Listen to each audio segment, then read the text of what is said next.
এতে মুসলমান ও খ্রিস্টান টাইপের কথা বুঝছেনি এত আতঙ্কে ইহুদি নাসারার মতো লাগে বলে খাই এদর দেখতেই তো দেখা যাইতেছে এই ধরনের এগুলো করে ওই রাস্তাঘাটে আরি এভাবে বলে থাবাই থাবাই দিব মানুষের এটা থেকে হাইব্রিডতে করে আরি নোয়াখালীর ভাই ব্রাদার কইরে একটু কমেন্ট বক্সে তোরে নোয়াখালীর বাইরে কমেন্ট করার লাগতো না তোরে কমেন্ট করবো আজকে আমি আমার কথা ক্লিয়ার নেই আর তোরা আমি কই আমার যে ললিপপটা আছে না এটা তোর মুখ দিয়ে বইরা দেবো একবারে প্রথম ফাট দ্বিতীয় ফাট হলো গিয়া আমি যে গাড়িটা লয়ে ঘুরি তুই সবটি ভিডিও দেখবি আমার একদম ফুল ভিডিও দেখবি আমি আগে কি কিরকম ছিলাম এখন কিরকম হয়েছি সব ভিডিও দেখবি আর কি জানি কইলি তুই আমার বা ওই যে কপিলের বাসার মধ্যে একটা 1000 সিসির হুন্ডা রয়েছে বুঝতি এটা সেলেন্সারটা খুললা তোমার আম্মুর জায়গা মতো দিয়ে দিব বুঝছো জায়গা মতো দিয়ে দিব ভিডিও করবি সুন্দর করে করবি আর আমি যখন করবো আমি তোর আম্মুর মানে ছবি তুললা ডগ স্টাইলে মার দিব বুঝছো ডগ স্টাইলে মার দিব আমি কোনোদিন কারো জন্য এরকম ভিডিও করি নাই প্রতিবাদমূলক ভিডিও করি নাই আজকে ভিডিও করলাম এবং কি আজকে ভিডিও করতে আসলাম স্ক্রিনে দেখতেছেন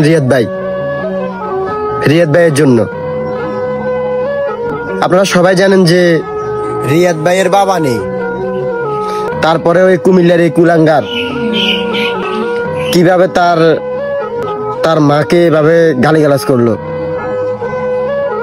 ভাই কি লাভ বিভাগের জন্য কথা বলে নিজের মাকে গালি শোনানো নিজের বাবাকে গালি শোনানো কিসের জন্য কিছুদিন আগে কুমিল্লার এই কুলাঙ্গার আমাকে অশ্লীল ভাষায় গালাগালি করছিল সেটা আপনারা দেখছেন সেম আবার এই কুলাঙ্গারে অশ্লীল ভাষায় গালাগালি করতেছে এবং কি অশ্লীল ভাষায় গালাগালি করলো এই রিয়াদ ভাইয়ের মাকে এটার প্রতিবাদ যদি নোয়াখালীবাসী না করে তাহলে আমরা যে এই বিভাগের জন্য কথা বলতেছি কিসের জন্য কার জন্য আমাদের নিজের জন্য এই নোয়াখালীবাসীর জন্যই নোয়াখালীবাসীর জন্য কথা বলে যদি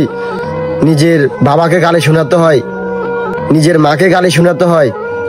দরকার নেই এসব বিভাগ আমাদের আমি এই বিভাগের জন্য কথা বললে যদি আমার নিজের বাবা মা গালি শুনতে হয় রিয়াদ ভাই বিভাগের জন্য কথা বললে যদি তার বাবা মা গালি শুনতে হয় তাহলে এই বিভাগ দিয়ে আমরা কি করব আমি নোয়াখালীবাসীর কাছে একটাই রিকোয়েস্ট যে এই কুলাঙ্গার যে